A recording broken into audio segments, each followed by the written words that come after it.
Welcome back to week 2 at Flaming Fish Studios. Nathan is going to give us a brief summary of the sports that happened here at campus. The volleyball tournament last weekend came down to an intense finals game between the RVA varsity team and the ISK varsity team. This intense match raged all over the court before the Buffaloes managed to pull out an astounding victory. Next up, we're going to have an interview with the team captain, Maurice Hugo, and the coach, Mr. Barry. We are here reporting live with the captain of the volleyball team at Rift Valley Academy. Maurice, what is your favorite color? Well, you see, since I'm wearing this red RVA jersey, I would presume that red would be my favorite color. Good, I'm so glad. So, Maurice, as captain, what do you think has been the overarching theme of this year? I would say really to glorify God, because, every single game that we go, we pray beforehand, and we always make sure to give God all the glory. So I would think that would be our overlying theme. Thank you. As captain, if your team was together, abandoned on a deserted island, what is one thing that you guys would bring? One thing? Can it please be two? Okay, it can be two. A volleyball and a volleyball net. Wow. I know, mind blowing. What's your favorite dish? Spaghetti. Wow. Thank you. No problem. With us right now on the scene, we have Mr. Barry, the coach of varsity. So, how was this year's season? As in, did you enjoy coaching varsity, and did it look like your players enjoyed it too? I couldn't have asked for a better team, really. I mean, these guys are amazing. I mean, if you're asking me, have we ever had some hitters like Reese or Peter, Hei-chan, and Nate, the 4 guys that can just smash the ball? I don't know if RVA has had that. I will say I was a little concerned for the people in the stands. These balls were coming at them quite quickly. And then we had guys like, 2 setters, both David. I don't know what's with the name David, but it's very cool because you set really good when your name is David. And I don't know if we had better setter than some of these guys before. And then we had the wall, like I like to call it the wall. Very confusing, a Jalen and a Jaden, and that threw me off the entire season. So I guess if your name is something like Jalen, you can't hit past them, right? And then we had these opposites, okay, which threw everything off for the other team because no one knew where the ball was coming from. And then of course you can't have the team without an awesome libero, and Micah was just digging everything. So, if you're not having fun with that, then you're asking for too much, I think. It was an awesome season. All right. What do you think carried your varsity team to the astounding win on the tournament on Saturday? Well, Maurice. No, actually it was. I think what carried us more than anything is trust. Because to trust somebody, you have to know that they have your back and they're really going to do their job. And to be able to trust them, the players on the team have to have competence. So they actually have to be able to play well. Well, we had that. And then with competence comes confidence. Do you actually believe you can do what you can do? And our team struggled with a little bit, but we definitely built the confidence in each other as we trusted each other.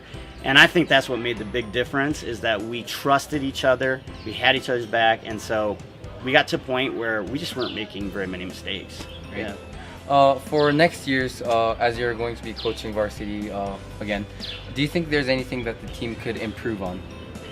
Well, yeah, hopefully I would love to coach again, and I think the things that we can improve on are just to add more to what we already have. It's not that we're doing anything bad, but what we need to do is say, is there another type of offense that we can look at, and especially can we hit from different places on the floor, and can we try to do some different set plays, some super quicks, like I like to call them, or that kind of thing. Also hitting from the back. We had Maurice hitting from the back a lot, which is really fun to watch. But I'd like to see Nate and Peter pick it up a little bit next year with the hitting in the back too. So. All right. Do you think losing the seniors for next year is going to be a problem at all for the team? Yeah, I think it's going to be a problem because we're really going to miss them. And they're like a big part of our team. Fortunately, it's just 2 guys. And I'm really psyched about some prospects of some JV players coming up to be on the team. So we're going to be super strong next year. And I want to encourage people to come out and watch the games because they are super fun to watch, yeah. Finally, are there anything else that you would like to say to your team? As a coach, I couldn't ask for a better year and for better players. And to be able to coach a team like this for my first varsity coach experience is a huge blessing. And so I just wanted to say thank you for that. Living in an environment such as RVA, we are bound to come across some arguments. Next up, we're going to be looking at one of the main controversies on campus. School stress is a commonly touted issue among students, but do the staff hold the same opinion? Many staff and students have different opinions of how much the school exerts stress upon an individual. Here is an open thought from the school's Dean of Men. We pride ourselves as a school in how well we maintain their workloads. We provide plenty of opportunity and activities and downtime. And our kids they're happy-go-lucky. They hardly have anything on their plates. They really have nothing going on. It's an easy life being a student here. But researchers were intrigued to find that the perspective of a student was quite different. So I was in RVA since I was in elementary school, and things were all totally fine. And then when I started going up into those higher level education, and as I was getting into high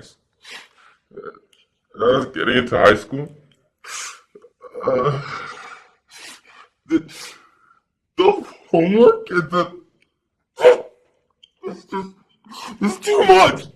I don't know how I'm gonna make it through another day, and I don't know what I'm gonna do. The stress level is just too overbearing. I can't do it anymore. I'm sorry about that. I promised myself I wouldn't cry in interviews like this, but I feel like the main reason that we feel stressed actually is just rotates around this fact that the education and all the expectations they're just way too much. There are so much expectations, not just from your parents, but from the teachers here, from the actual school, and the peer pressure and all those kind of things add up together overall, making the stress level just go really, really high. But I feel like the main component, or at least where my stress comes from, is from the school and its education. We sent out a survey to the students at RVA, and we found that the average stress level was a 6 out of 8. Out of 126 responses, 122 of the students said that school is their main cause of stress. The last question on the survey asked, do the staff know that you are stressed? And 72 out of the 126 responses responded no. A big thank you to all of our viewers for watching our episodes. Also, thank you to Teddy's for supporting us and for sponsoring us. For anybody who can get here to campus to get a free milkshake, this week's free milkshake goes to whoever can comment on the name that is at the very front of my hat. Come back next week for our next episode.